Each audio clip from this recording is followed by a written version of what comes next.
In the beginning, there existed only the spirit world of Po, where there was no light, no heaven, no earth. And the gods Kani, Ku, and Lono came out of the darkness, and they created 3 heavens in which to dwell, the uppermost for Kani, the next below for Ku, and the lowest for Lono.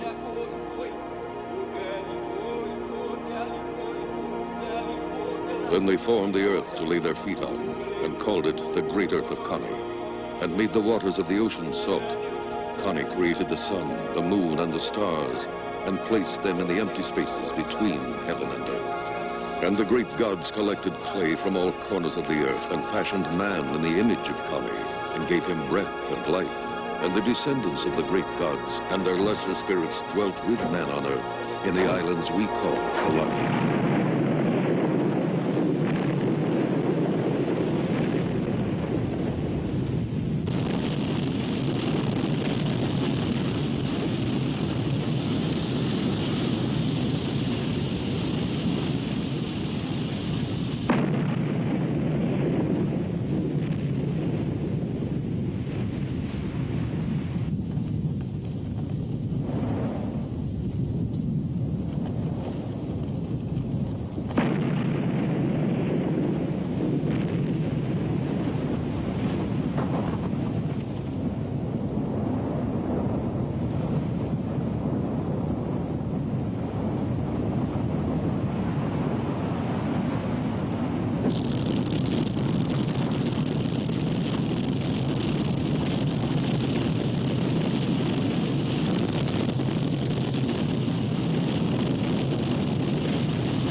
The Hawaiian Islands have been born of fire from beneath the sea during the past 130 million years. At that distant time when dinosaurs first evolved monsters like Tyrannosaurus, a hot spot beneath the Earth's crust thrust the first volcano to the surface.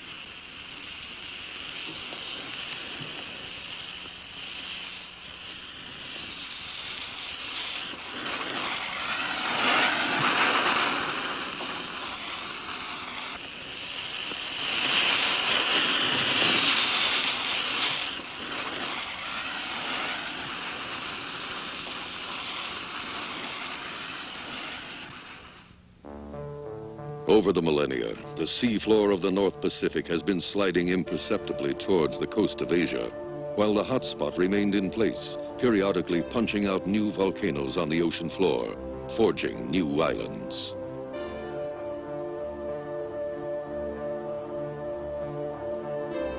As it passed over the hotspot, each volcano has waxed and waned in size and strength, but always was doomed to eventual extinction.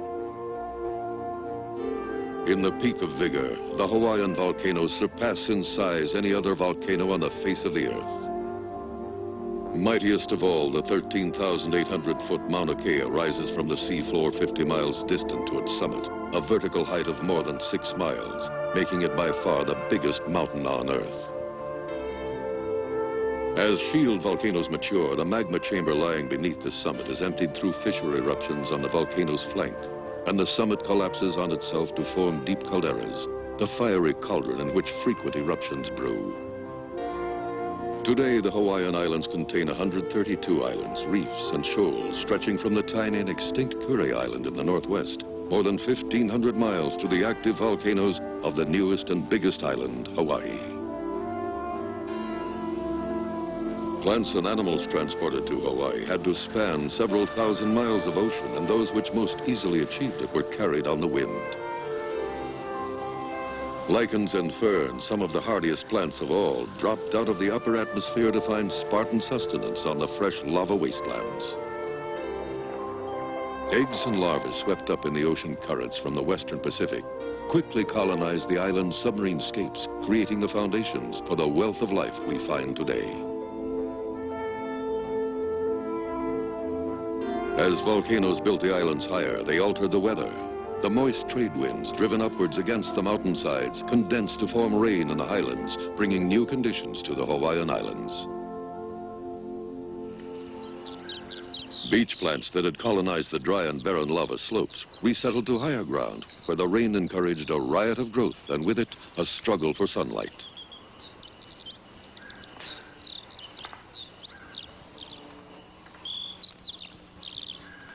New species of plants and animals are still colonizing Hawaii, some even evolving into unique forms like the rare Nene geese. Mount Wa'aliali, the summit of Kauai and the remaining vestige of a once giant volcano, is deluged by as much as 600 inches of rainfall a year, a record 50 feet, making it one of the wettest spots on Earth.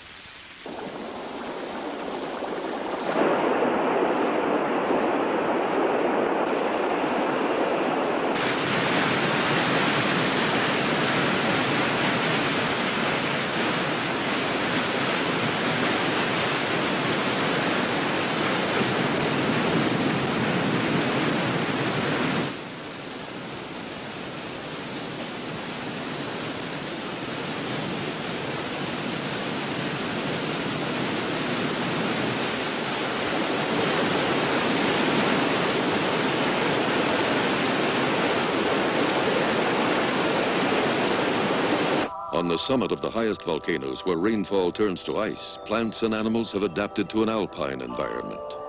Above 6,000 feet, the trade winds have lost most of their moisture, and the mountain above is like a frozen desert. Life must endure the challenges of damaging extremes, from the fierce heat of the noonday sun and its perilous blast of ultraviolet rays, to temperatures which may sink to below freezing at night. Life adapted to such extremes is hardy, resilient, indomitable, long-lived.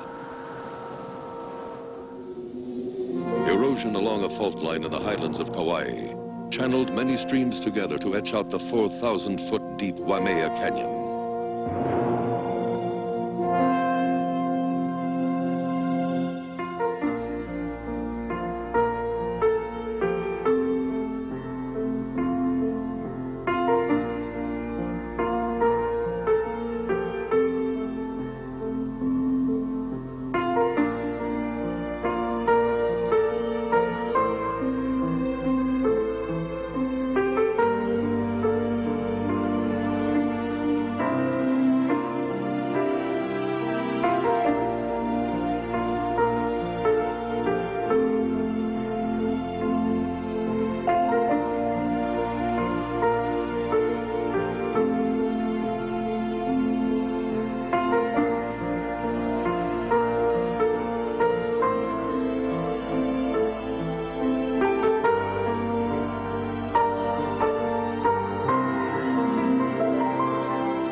unremitting erosion of the eons has worn down the oldest of the northwestern volcanoes, known as the Leeward Islands, from proud peaks which may once have been as grand as Mauna Kea. Ground of fragments of their former selves, the 30-island complexes of the Leewards now cover less than 6 square miles. Yet these islands are the refuge for a wealth of rare and endangered life. Hawaiian monk seals are an endangered breed that once were also plentiful in the Caribbean and Mediterranean.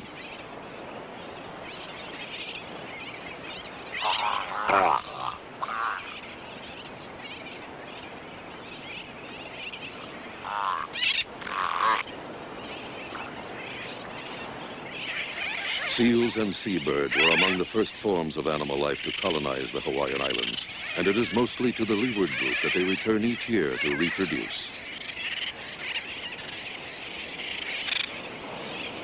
During the summer season, the islands are strewn with the nest scrapes of countless thousands of sooty terns.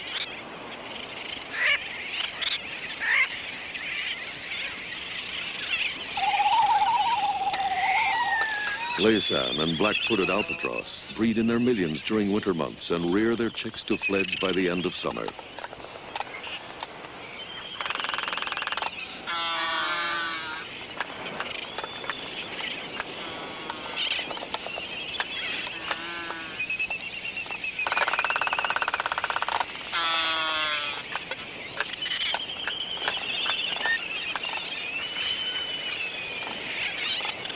Frigate birds, the tyrants of seabird colonies, live by pirating food from their less aggressive neighbors.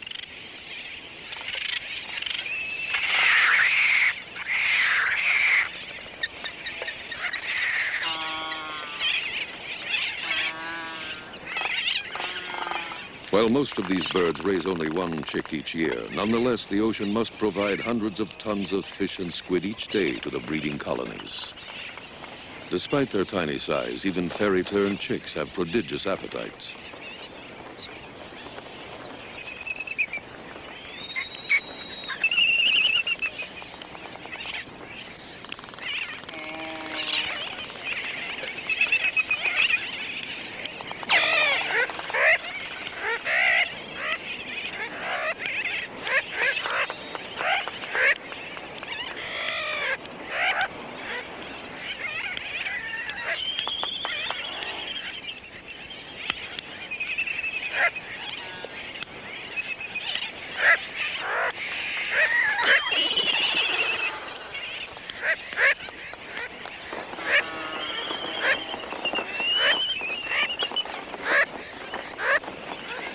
It was for islands such as these that the Polynesians were searching when they happened on the far greater prize of the Big Islands in the Windward Group more than 1,400 years ago. Nobody knows exactly when they came or who they were, but suddenly they were here.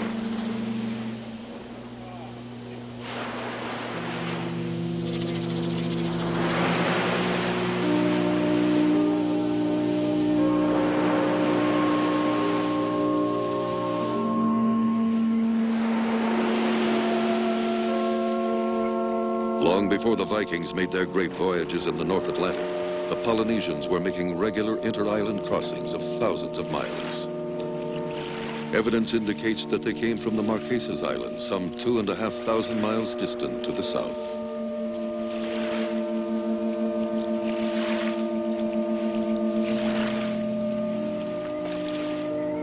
By this time, the Hawaiian Islands had developed their present configuration and harbored a rich complement of plants and animals, many of which were unique to the islands.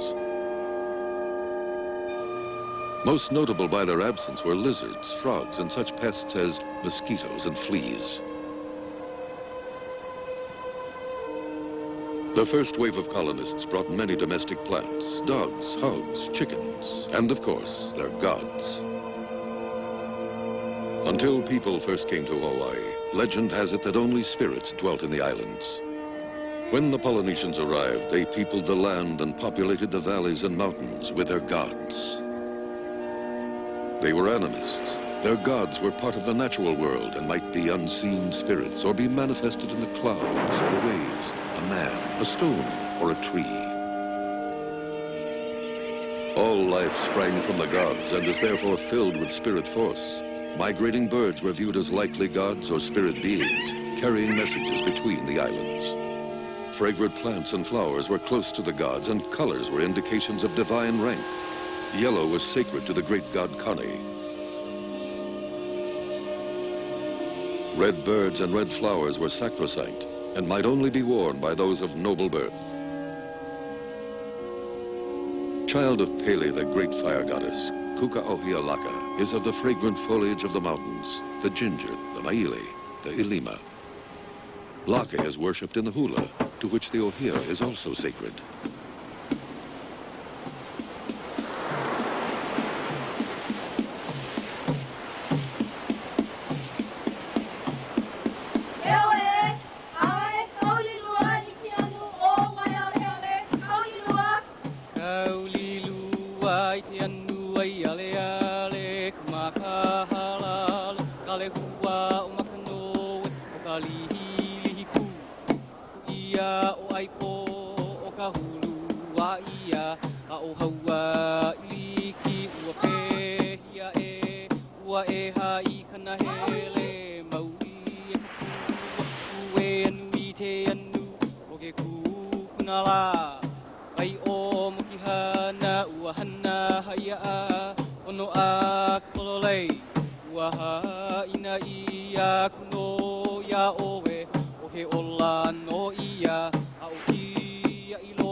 Greatest of the great gods was Kani, father of all life, provider of sunlight, fresh water, and the living things of the natural world. Kani, procreator of life and ancestor of men, was father of the taro plant. In Hawaiian legend, Kani's firstborn was a malformed child who died and was buried, where later it became the first taro plant.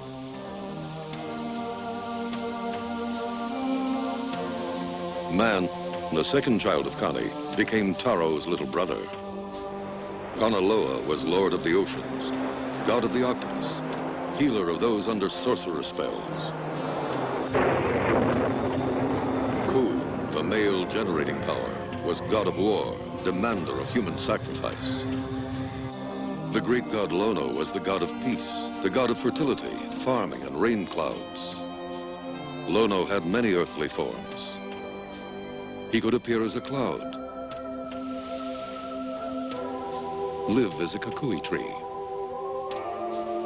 or take on the form of a hog. And he could cross between islands as a fish.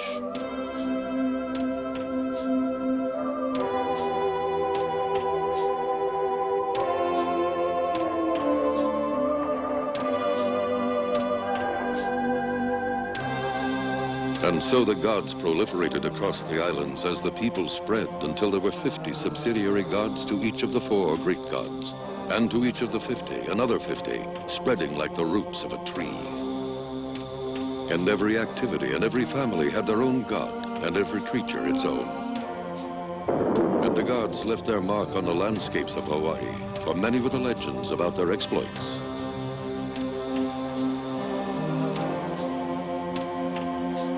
Haleakala, house of the sun.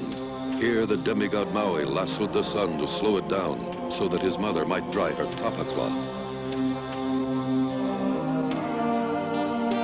Pele traveled from island to island in her search for fire and is said to have dug many holes until at last she found fire in the pit of Halemaumau, where she is said to dwell today. To the ancient Hawaiians, the islands were alive with gods, waiting in the trees, watching from the rocks, judging the acts of mortals. It is said that what had no name the Hawaiians didn't use, for they were island people, their world limited by the sea around them, the land conserved and divided, the resources nurtured, because plants and animals were the wards of gods, or gods themselves.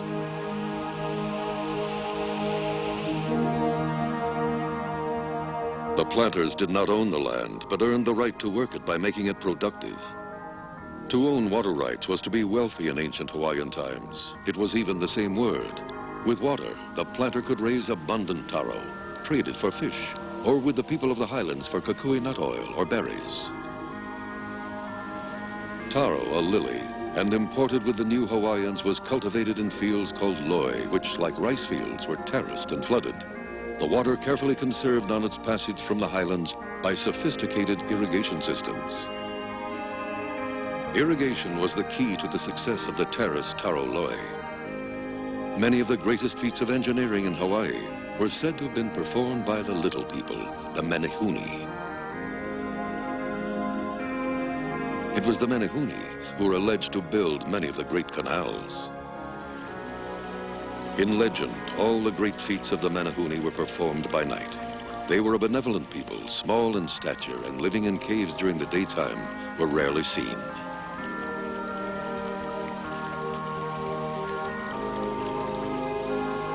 And it was the Menehune who were called on to build the great fish ponds along the coasts. Some, like the Alakoko fish pond of Kauai, were never finished. Apparently, dawn arrived before the Menehune had completed their great work.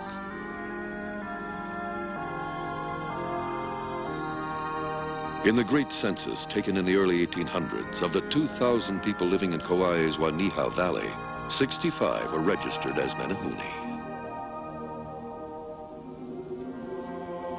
In these ancient times, the land was divided into political units called ahupuaha, like slices of pie that swept down from the highlands to the ocean. The ruling class, the ali'i, ruled each area by the system of kapu. By their claimed close association with the gods, the ali'i could make their will law, kapu, through the word of the gods. Each year, the taxes would be collected from the commoners by the ali'i during the feast of the Makahiki, a feast celebrated in honor of the great god Lono. Lono, god of rain, god of peace, god of the clouds. In legend, he was a chief who slew his wife in a fit of jealous rage and then repented. In penance for this deed, he wandered the islands, challenging any man he met to wrestle with him. In the end, he built a great canoe in which he set sail on a voyage, vowing to return on a floating island covered with coconuts and swarming with wild fowl and hogs. On January 17, 1778, 2 ships under the command of Captain James Cook first anchored off Kauai. He stayed for only 2 weeks and did not return to the islands for almost a year. By coincidence, Cook arrived in the islands on both occasions at the peak of the Makahiki festival. The priests took this as a sign that the great god Lono had returned from his travels. Captain Cook was honored, plied with food, and given the gift of a magnificent feather cape worthy of a god. In just a few weeks, when his ships were damaged by a storm, the Hawaiians began to doubt this new incarnation of Lono.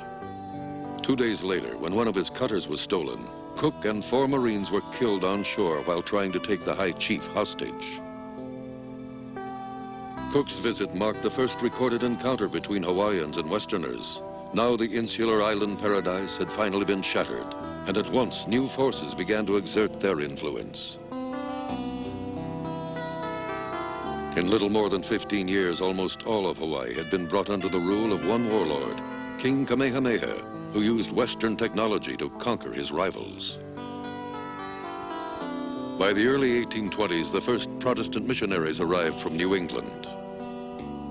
The Westerners who spurned Hawaiian taboo were left unpunished. Clearly, their god was stronger. Within 30 years, the ali'i had converted to Christianity, as the old religion and its gods were finally abandoned in limbo. The 1820s also brought the first whaling vessels to Hawaiian ports from where they could plunder the Pacific stocks. During the peak, as many as 500 whaling vessels a year would put in at Honolulu or Lahaina, leaving behind the annual bounty of more than $1 million.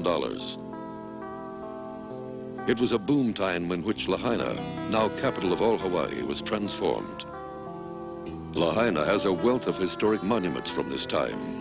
The Lahaina Luna Seminary became the first school and is one of the oldest west of the Rocky Mountains. And the prison, an unwelcome hostelry for many sailors. The Baldwin House was built by one of the first missionary families. With the production of petroleum in the United States, the whaling era ended and a new industry swiftly took its place. Sugarcane, a crop once raised as a subsidiary by the Hawaiian planter, now dominated agriculture. Burned before harvest, the cane was transported from fields to the factory by steam locomotives, some of which are still in operation.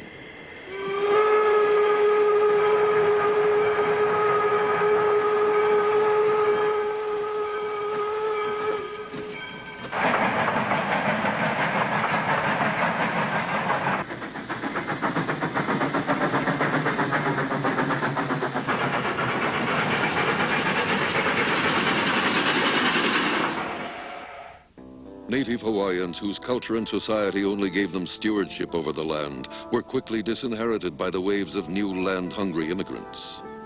By the turn of the century, the Hawaiian Islands had been annexed by the United States and Queen Liliuokalani deposed.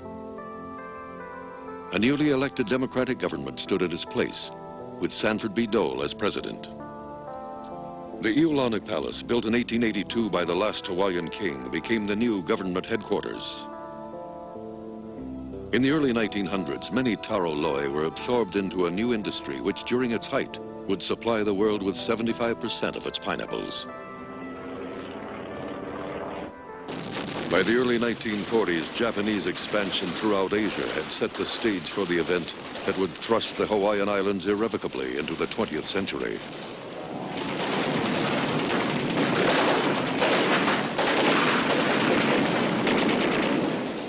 The surprise raid on Pearl Harbor was a devastating blow to U.S. naval power in the Pacific.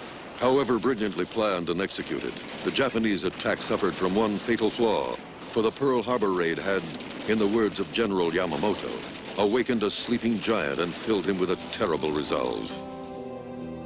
The new Hawaiian immigrants from all ethnic backgrounds flocked to the Stars and Stripes. Japanese Americans formed the 442nd Infantry Division, becoming the most highly decorated unit in the American Army. In the 2 centuries since Captain Cook first sighted Hawaii, the islands have been transformed. People from nations across the globe have joined the descendants of the Polynesian settlers to build a new and stronger Hawaii.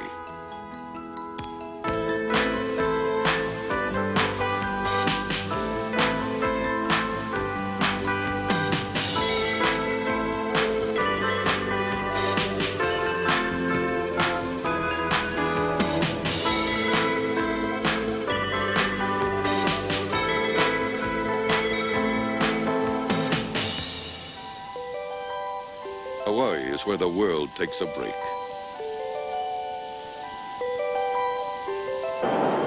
Even in our play, we are reminded of old Hawaii. The world learned surfing from Hawaiians who rode the waves on boards carved from koa trees, centuries before the islands were discovered by Westerners.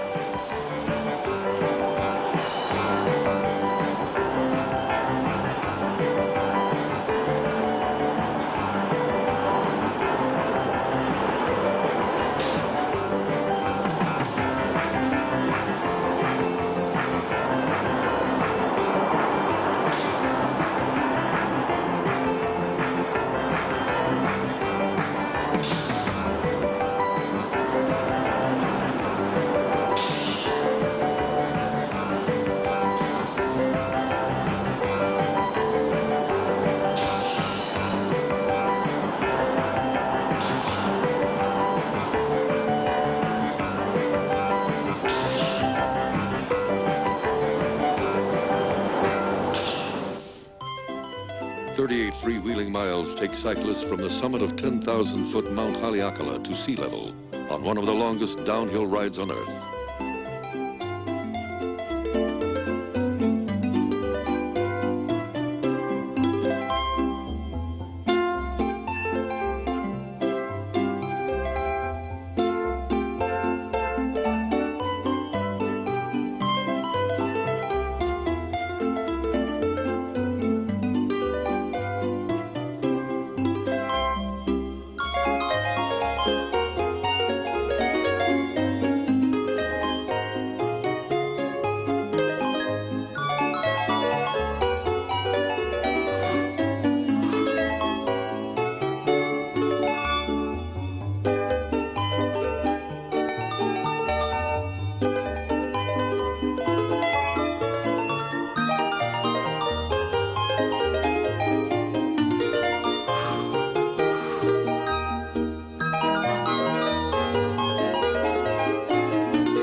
Gin-clear waters of the Central Pacific drift through the Hawaiian Islands, bringing myriad life forms to Hawaii's coral gardens.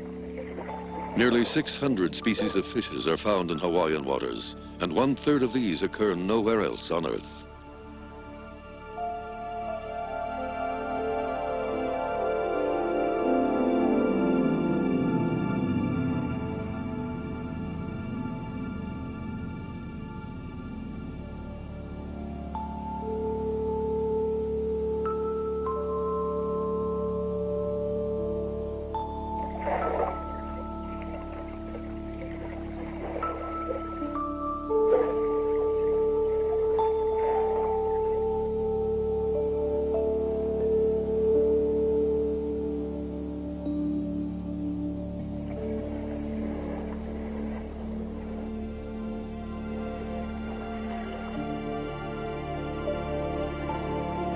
A porcupine fish defends itself by inflating its stomach with water, presenting an uninviting mouthful to any would-be predator.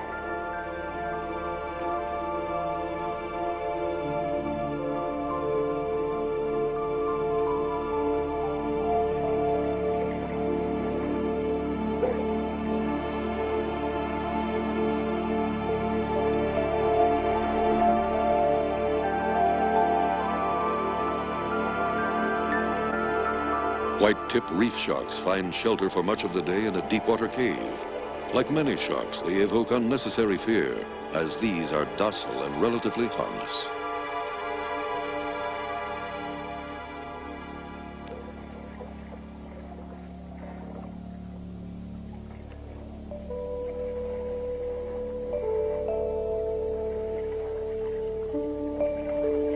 Schools of reef fish can be quickly attracted by food, and even to feed from the hand. Slim lemon butterfly fishes and blue-line snappers will compete vigorously for handouts.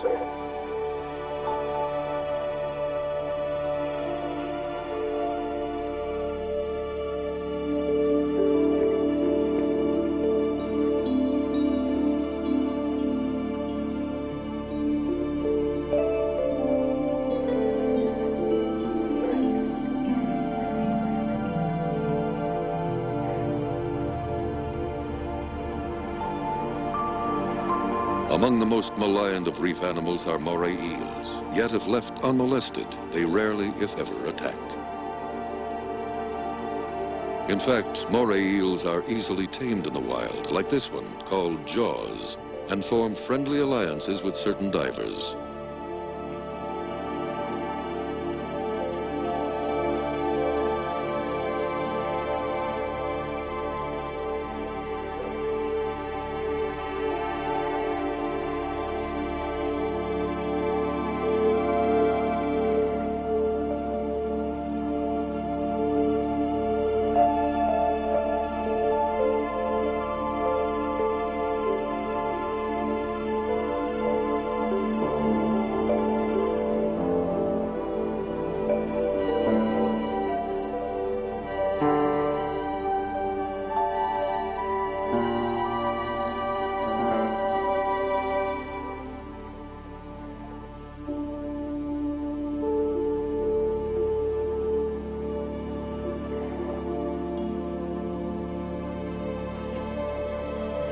Giant lava tubes, formed when the arteries of molten magma drained dry, have created some spectacular caves. Only a few have ever been explored.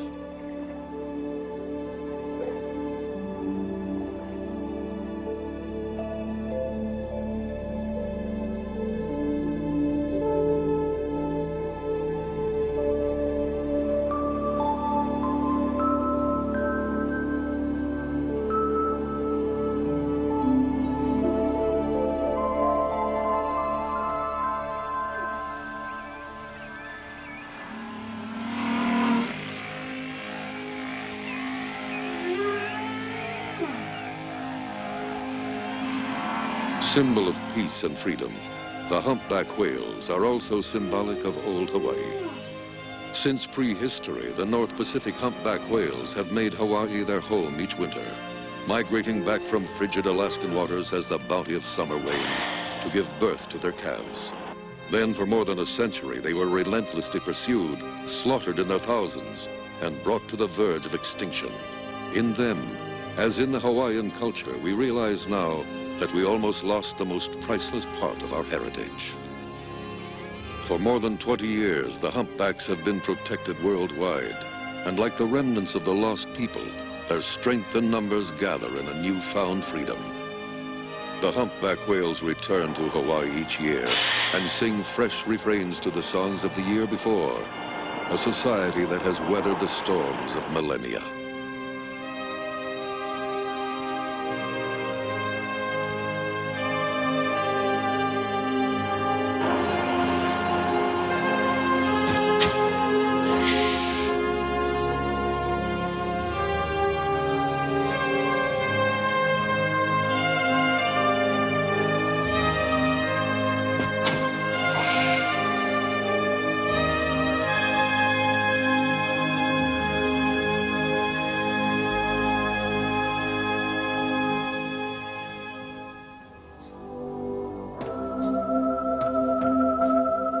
To the world at large, the Hawaiian Islands have become a symbol of paradise, a place of refuge from reality.